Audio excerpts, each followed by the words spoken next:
You think being respectful earns you influence. But new brain imaging research says you're dead wrong. If you're constantly overlooked, this might be why. Today, I'm revealing 7 respectful behaviors that are secretly erasing your power, and the simple adjustments that instantly command more respect both in person and online. These 7 polite behaviors are actually triggering the status-lowering circuits in people's brains and making them see you as less competent, less authoritative, and less worthy of respect, even when you think you're doing everything right. This isn't about personality or confidence. It's about specific communication patterns that activate unconscious dominance hierarchies in human interaction. Patterns that are silently destroying your influence in meetings, negotiations, digital communication, and everyday life. Let's start with the most damaging behavior, something you were probably taught was the polite, professional thing to do, but is actually programming others to dismiss your ideas before you even finish speaking.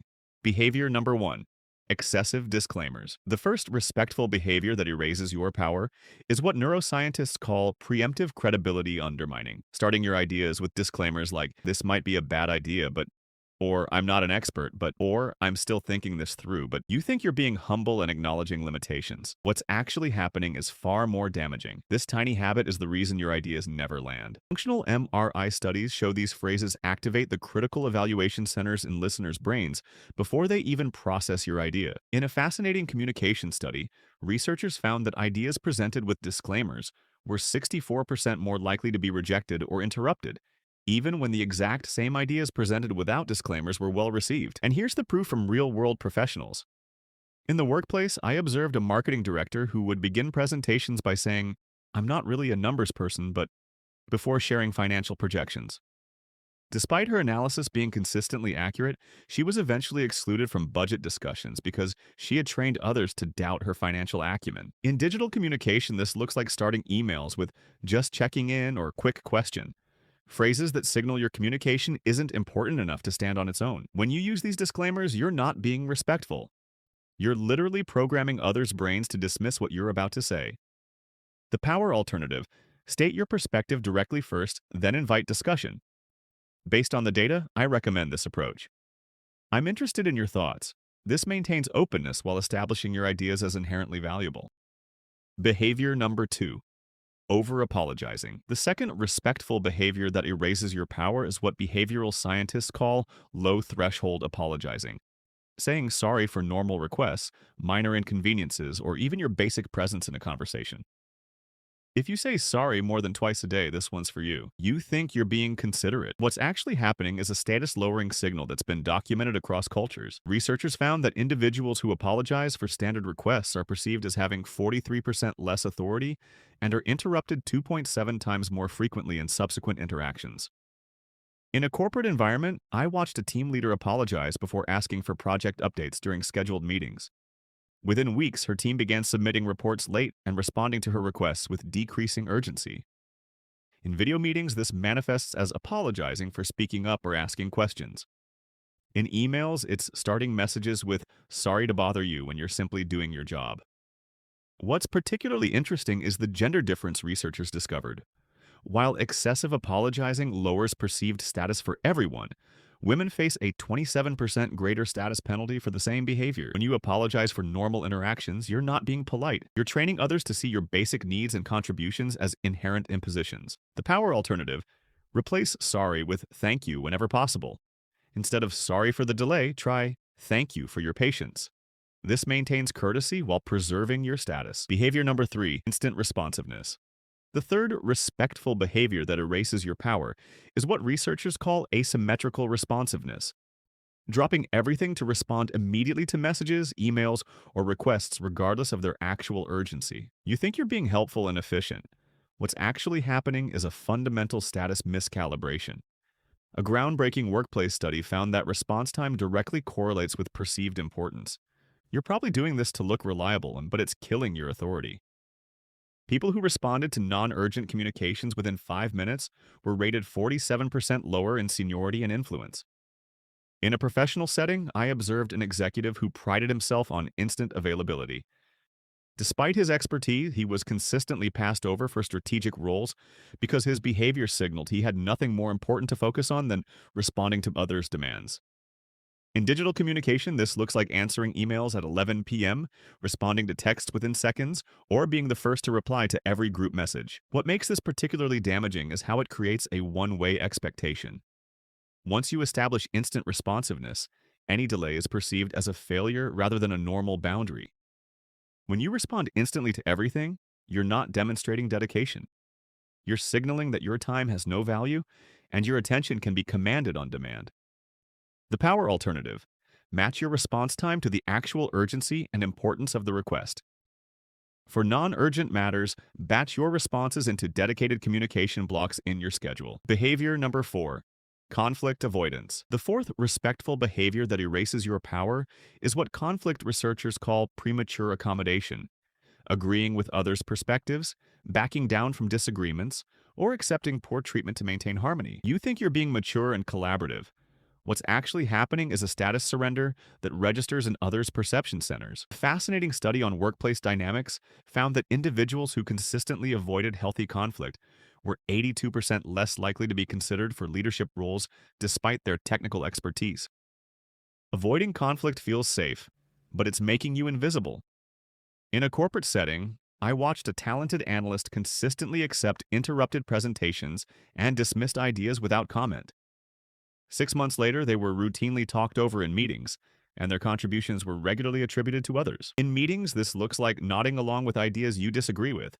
In digital communication, it's using excessive softeners like just, maybe, and perhaps when expressing contrary opinions. What's particularly interesting is how this behavior creates a compounding effect. Each time you avoid necessary conflict, the threshold for speaking up gets higher, creating a downward spiral of diminishing influence. When you consistently avoid healthy disagreement, you're not being respectful. You're training others that your perspective isn't worth defending, and your boundaries aren't worth respecting. The power alternative: express disagreement with clarity and respect. I see this differently, and here's why. Maintains both your position and the relationship. Behavior number 5: information over-explaining. The fifth respectful behavior that erases your power is what communication researchers call defensive over-explaining. Providing excessive details, background, and justification for straightforward requests or decisions. You think you're being thorough and transparent. What's actually happening is a status-lowering signal that triggers doubt. Ever explain so much people stop listening? This is why. A decision-making study found that leaders who explained their choices with more than 3 supporting points were perceived as 38% less confident than those who provided concise rationales. In professional settings, this manifests as sending paragraph after paragraph of background before making a simple request. In meetings, it's providing exhaustive context before making a straightforward point. I observed a department head who would spend the first 5 minutes of every announcement explaining all the factors that led to his decision. Despite his expertise, his team began questioning his judgment because he appeared to need excessive justification for routine choices. What makes this particularly damaging is how it trains others to expect justification for everything you do. Once established, this pattern makes direct communication nearly impossible without seeming abrupt. When you over-explain your decisions, you're not being inclusive. You're signaling that your judgment alone isn't sufficient and requires excessive validation. The power alternative: state your decision or request first, then offer a single strong rationale. If more information is requested, provide it then. Behavior number 6: expertise downplaying. The sixth respectful behavior that erases your power is what psychologists call competence disavowal, minimizing your knowledge, experience, or achievements when they're relevant to the discussion. You're actually teaching people to ignore your expertise. You think you're being humble and avoiding arrogance. What's actually happening is a direct undermining of your credibility. A perception study found that individuals who downplayed relevant expertise were 57% less likely to have their recommendations implemented, even when those recommendations were objectively superior. In a corporate environment, I watched a technical specialist preface her solutions with, "I'm still learning this area, but," despite having 5 years of specialized experience. Her suggestions were consistently overlooked in favor of less qualified, but more confidently presented alternatives. In presentations, this looks like diminishing your credentials before sharing insights. In digital communication, it's adding qualifiers like, "I'm still learning," but before offering valuable information. What's particularly interesting is the neurological response this triggers.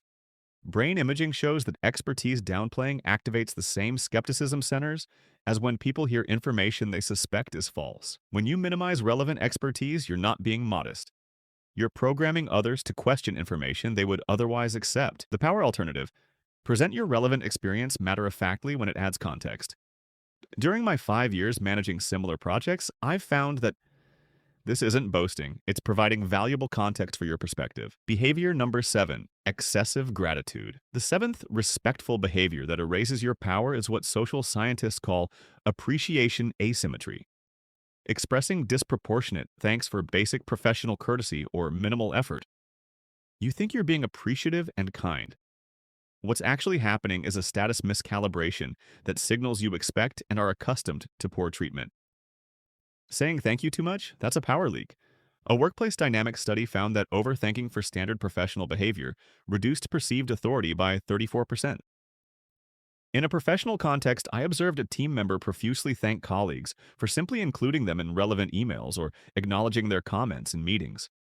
Within weeks, people began to treat their inclusion as optional rather than necessary. In meetings, this looks like profusely thanking people for simply listening to your ideas. In emails, it's multiple thank yous for routine responses. What makes this particularly damaging is how it creates an unbalanced exchange rate for basic respect. When you're excessively grateful for minimal effort, you establish that your baseline expectation is to be ignored or dismissed. When you're disproportionately thankful for basic professional courtesy, you're not being polite. You're signaling that respectful treatment is exceptional in your experience, rather than your baseline expectation. The power alternative: express appropriate appreciation that matches the level of effort involved. Save your most enthusiastic gratitude for truly exceptional contributions. The digital dimension. What makes these behaviors particularly relevant today is how they manifest in digital communication, where nonverbal cues are limited. Online, your words scream louder than your tone ever could.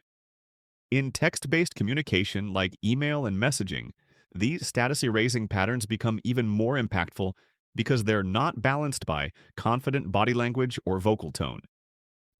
Research on digital communication found that status signals in written text are weighted approximately 40% more heavily than the same signals in face-to-face interaction. This means that phrases like "just checking in," "sorry to bother you," or "this might be a stupid question" have an even stronger status-lowering effect when written than when spoken. The solution isn't becoming less respectful online.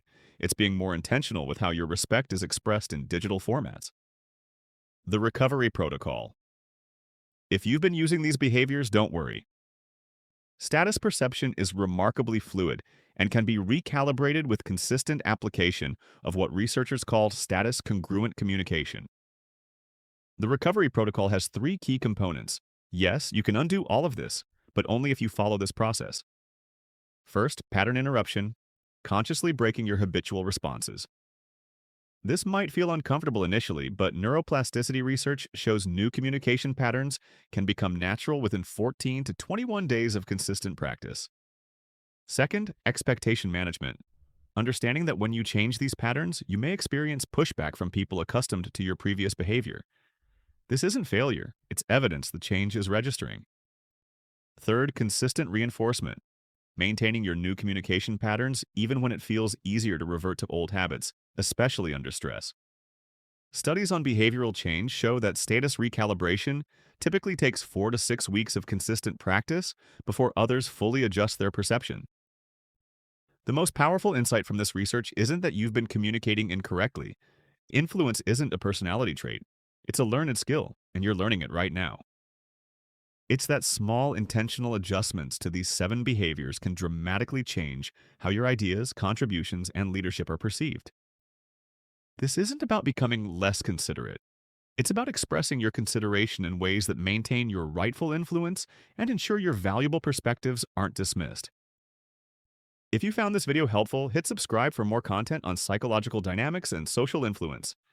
Keep checking back weekly for more pragmatic principles. Drop a comment below sharing which of these behaviors you've noticed in your own communication.